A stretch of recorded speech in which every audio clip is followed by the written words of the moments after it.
오늘은 홍수 후에 노아의 아들들의 번성함과 또 하나님께서 노아에게 약속하신 충만하고 생육하고 번성하는 그 언약이 이루어지는 그 말씀을 우리가 보게 됩니다. 10장과 11장에서 전체적으로 계보가 나타나고요. 11장에는 셈의 후손 중에서도 특별히 벨렉의 후손으로 곧 아브라함에게 연결되는 그런 후손의 모습들이 11절의 후반부에 이렇게 나타납니다. 하나님께서는 큰 민족이라도 망하게 하시지만은 또 한두 사람을 통하여서도 하나님의 일을 흥하게 하는 모습을 볼 수가 있습니다. 우리는 큰 민족으로부터 큰 민족이 나온다고 생각하지만 역사의 흥망이 우리에게 가르쳐주는 교훈은 항상 강대하고 큰 민족에게서 또 그러한 강대하고 큰 민족이 나는 것은 아닌 것입니다. 홍수로 말미암아 세상이 다 물심판을 받았을 때 이제 사람은 8명만 남게 되었습니다. 우리가 그전에 얼마나 많은 백성이 살았는지 알지는 못하지만 어쨌든 많은 백성이 있었습니다. 그러나 이제 노아의 이 가정만 남게 되고 그 노아의 가정을 통하여서 하나님께서는 대를 끊지 않고 지금까지 이르게 하신 것입니다. 지금 세계의 모든 민족은 바로 이 셈과 함과 야벳의 후손으로 이루어져 있는 것입니다.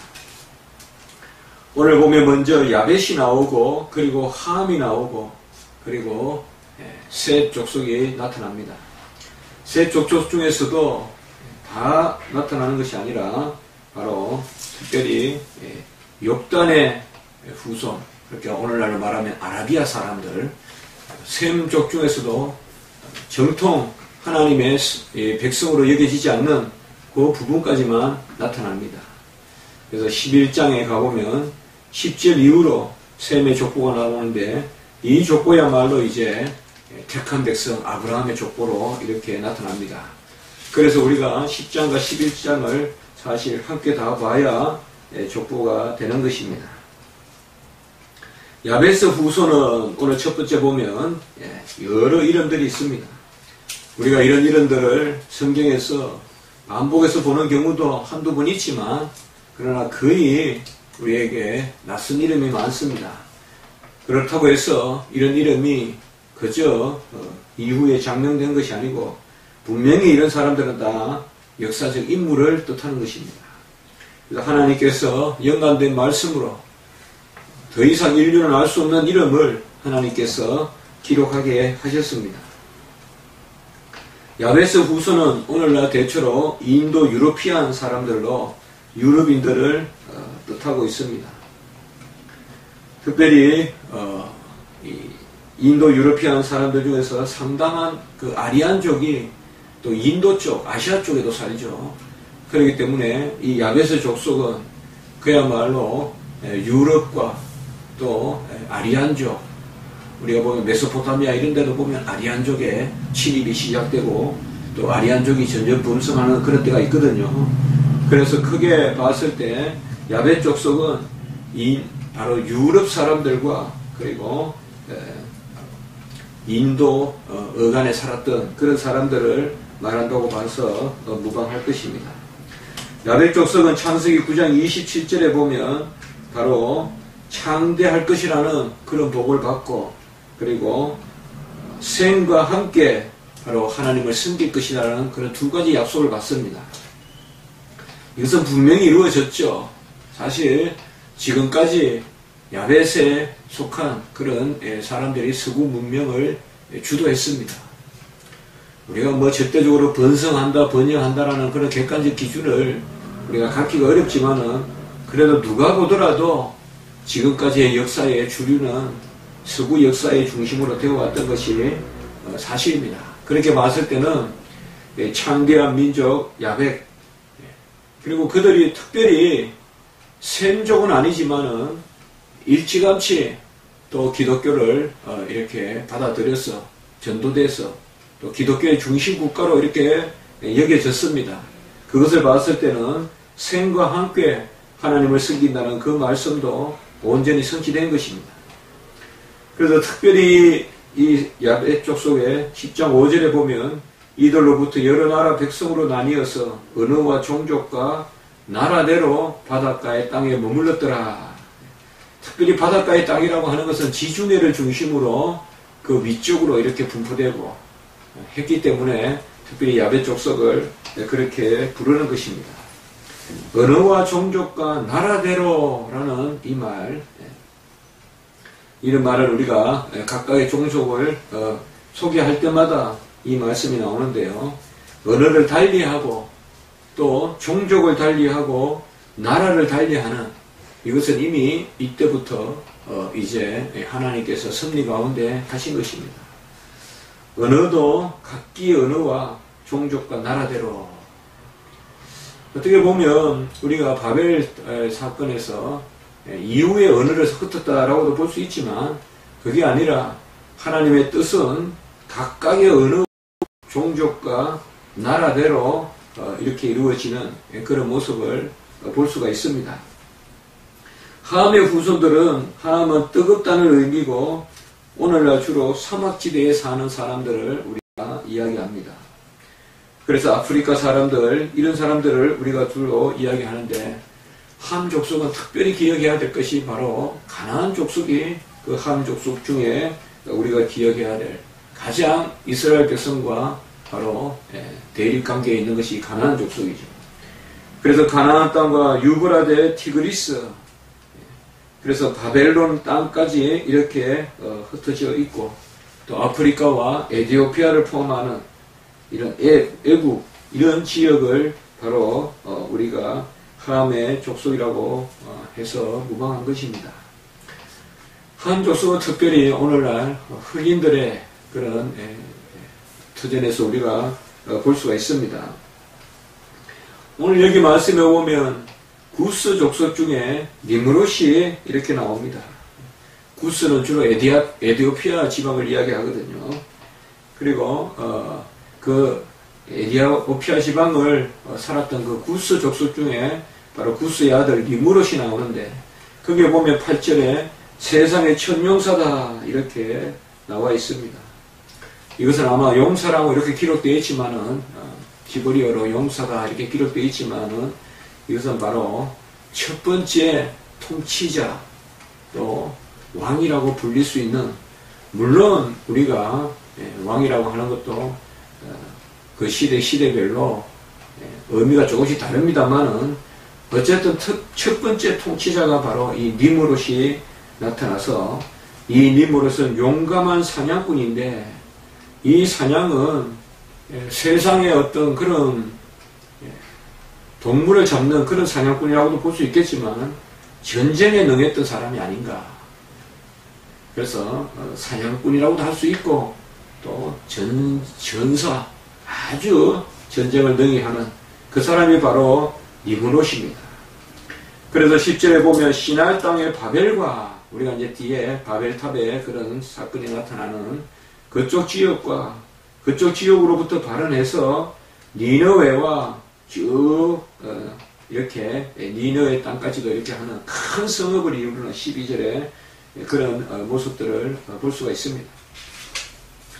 바로 이때 이미 그 니므롯이라는 이런 통치자 혹은 전쟁에 능한 자가 나타나서 이렇게 여러 지역을 다스린 것을 보면, 바로 전쟁이 많이 일어났고, 또 정복 전쟁과 또 그런 말미암아 사람들의 두려움, 이런 것이 있었다는 것을 알 수가 있습니다. 대체로 우리가 기억하기에요, 우리나라에도 전쟁이 많았다고 말하지만은, 우리나라는 아무리 전쟁이 많아도 이 가나안 땅만큼 많지 않습니다. 가나안 땅이야말로 정말 전쟁이 많았습니다. 뭐 우리가 지도를 딱 펼쳐놓고 보면 사통팔달 그냥 좋은 의미로는 잘 되면 좋죠. 주로 이렇게 사통팔달하는 동네 사람들이 똑똑하거든요. 그래서 이스라엘 백성이 똑똑한지 모르겠습니다. 물론 하나님의 승리 가운데 그렇게 말씀으로 이렇게 잘 이렇게 그 나라 백성들이 지혜롭지만은 어쨌든 사방으로 이렇게 애굽과 메소포타미아와 로마와 또 헬라와 그리고 지중해 그 페니키아와 얼마나 강대국들입니까? 이 강대국들의 틈바기에 딱 있는 저 중간에 있는 나라가 바로 이 가나안 땅 아닙니까? 그러니까 이 가나안 땅에는 엄청 많은 전쟁이 있었고 또 전쟁을 많이 하다 보니까 어떤 면으로는 또 어떤 지혜도 생기고 그런 것도 있었을 거라고 내 생각을 볼 수가 있습니다. 이 가나안 땅, 그 전쟁이 많은 땅에 본래 가나안 땅은 이 함 족속의 땅이죠. 함 족속입니다. 특별히 14절에 보면 가슬루임에서 블레셋이 나왔다고 하는데 이 가슬루임이 바로 블레셋의 조상이죠. 이 블레셋도 함 족속입니다. 그래서 바로 가나안의 여러 족속들과 함 족속들, 특별히 이 함 족속들에는 전쟁이 많았다는 것을 우리가 니무롯을 통하여서 이미 그 초기의 그런 모습들을 볼 수가 있습니다.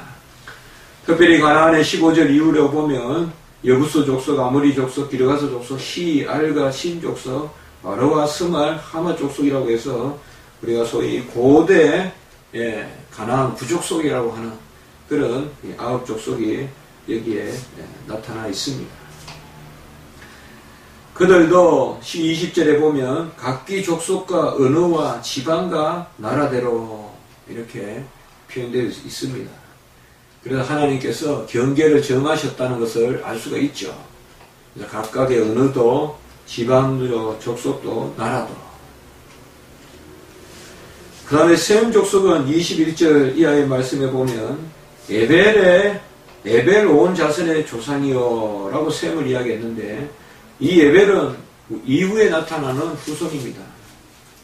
그러니까 왜 에벨의 조상 셈이라고 했을까요? 우리가 25절을 한번 볼까요?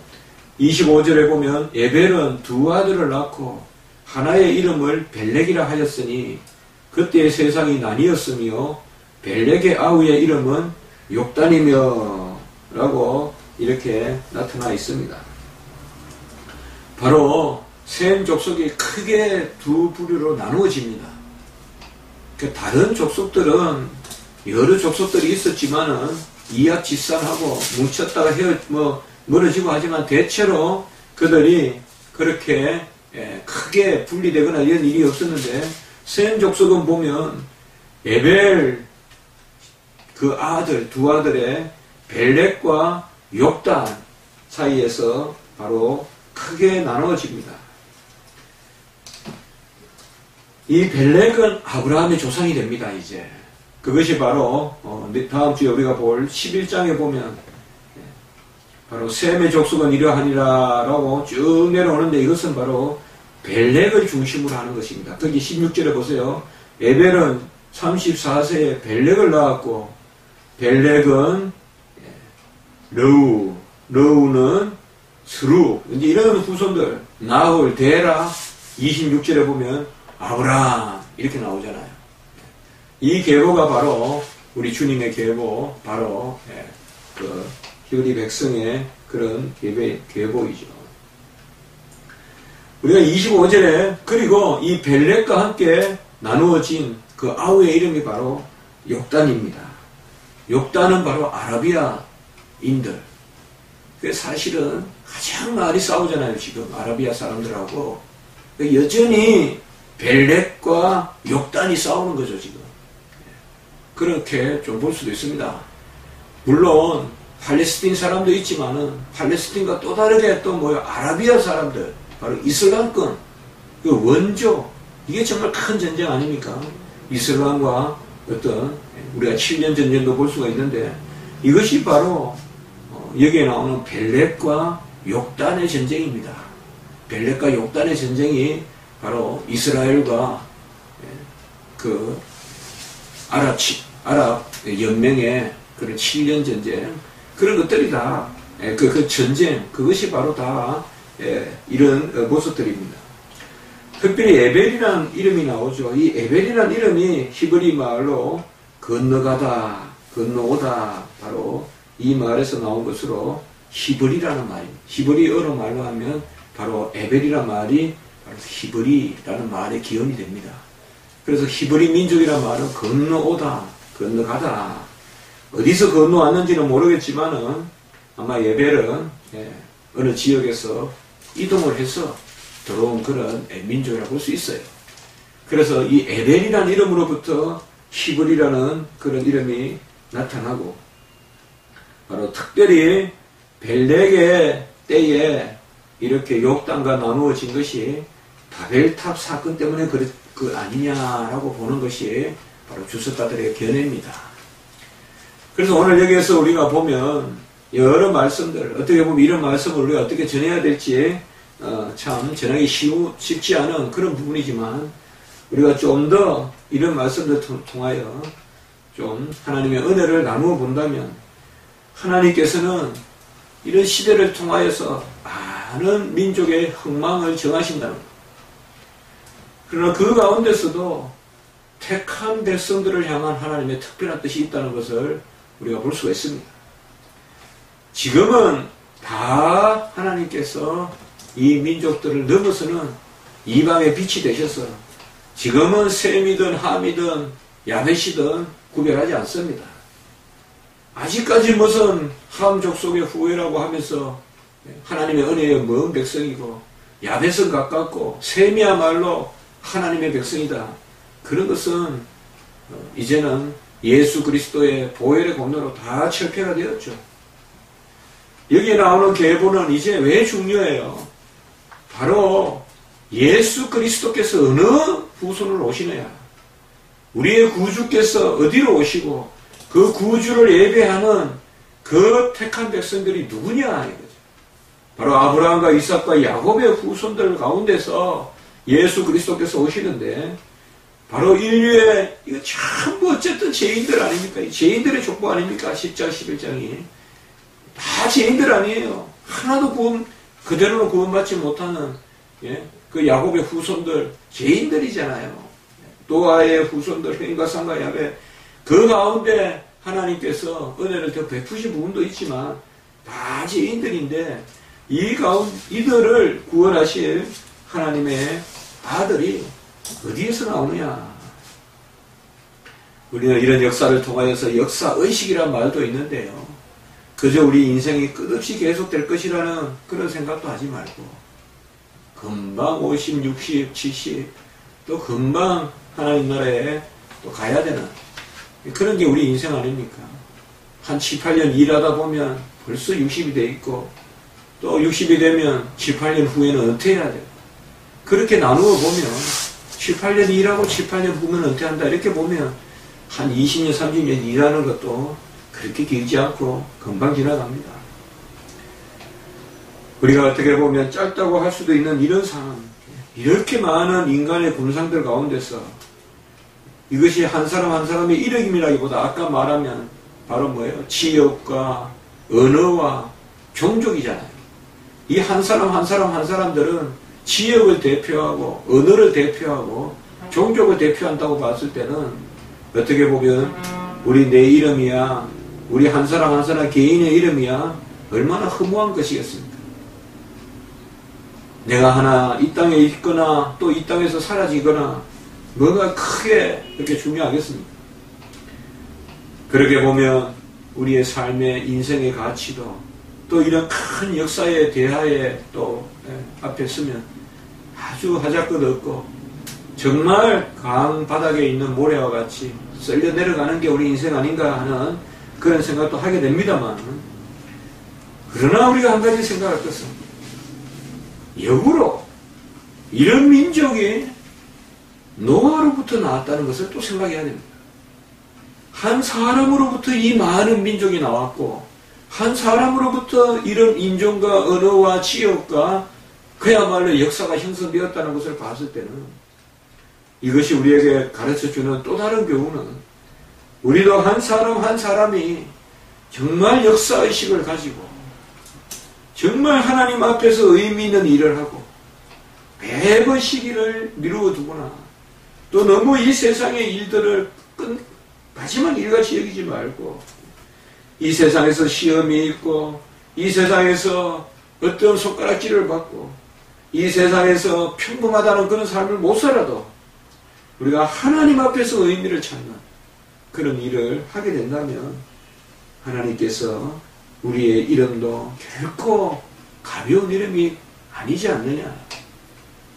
우리도 엘리야와 같은 그런 성경을 가지고 있고 또 우리도 아브라함과 이삭과 야곱과 같이 하나님 앞에 쓰임받을 수 있습니다.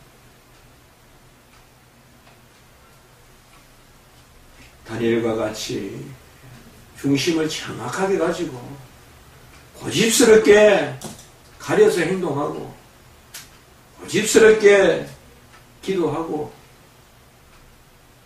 은혜가 되지 않는 일을 하지 않고 절하지 말 것은 절하지 말고 먹지 말 것은 먹지 말고 그러면서 하나님 자녀의 본연을 지키면 하나님이 쓰십니다. 우리도 그루터기의 이 마음을 가져야 됩니다. 제가 잘난 것이 아니죠. 여러분이 잘난 것이 아니죠.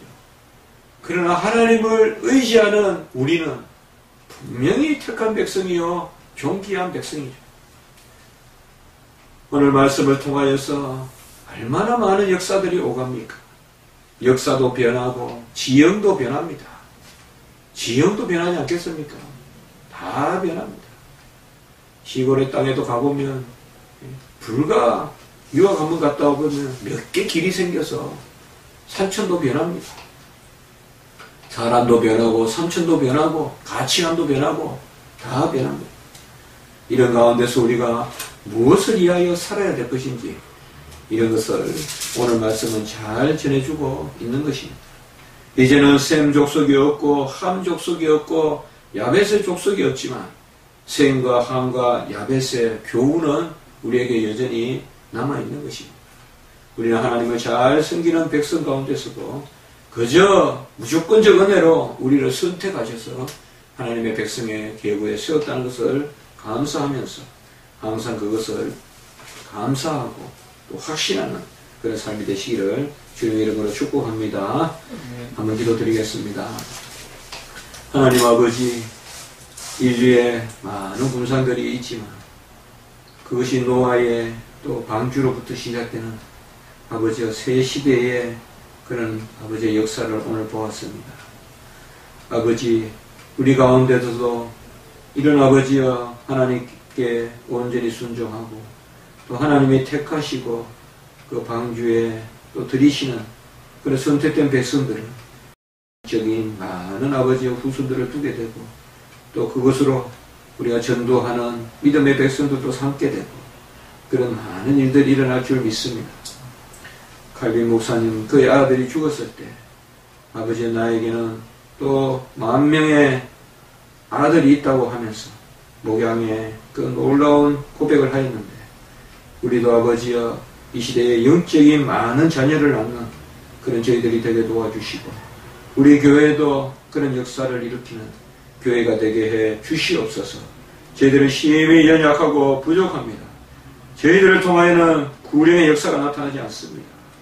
그러나 하나님이 우리를 사용하시니 정말 우리를 지팡이같이라도 사용해 주시는 많은 이곳에 죽어가는 그런 백성들에게 말씀을 전하고 그들을 일으켜 세우고 정말 하나님의 그런 놀라운 승리를 이루는 그런 저희들이 기구가 될 줄 믿습니다. 우리 교회도 주님 사용하여 주시고 우리는 막연히 애통함과 애탐과 또 어찌하여 하나님께 영광을 돌릴까 하는 자녀로서의 그런 아버지여 간구가 있습니다. 온전하지 않지만 주님 향한 우리의 간구를 들어주시고 하나님 아버지 우리의 이런 애통이 하나님께 상달되어서 주님의 일을 이루는 그런 아버지여 기도의 씨앗으로 심겨지게 도와주시옵소서. 우리 교회를 특별히 사랑하여 주신 것을 감사를 드립니다. 아버지 이제 우리의 예배와 또 우리 성경교리 정회와 또 아버지와 여러 이제 매체를 통하여 하나님의 말씀을 증거하는 이런 일들을 준비하게 하시니 감사합니다. 하나님 이런 것들이 크게 사용되면 하나님 나라의 영광으로 아버지여 잘 아버지여 주님 예비하신 대로 아버지의 이런 것들이 소용에 닿을 줄 믿습니다.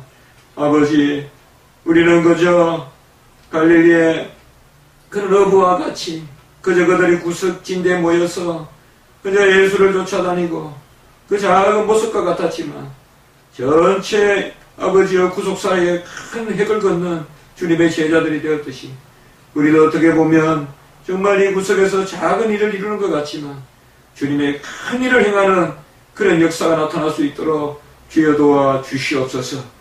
우리가 방송하게 되는 이 말씀들을 많은 영혼들이 듣게 도와주시고 생명의 말씀을 또한 제나 강도사님이 잘 전하게 도와주시고 우리 십자가 지기교회가 잘 일을 감당하게 하시고 또한 아버지여 우리 성경교리정의 강자도 하나님 아버지 영혼을 깨우고 살리고 전도하는 그런 강자가 될 수 있도록 주여 도우시고 인도하여 주시옵소서.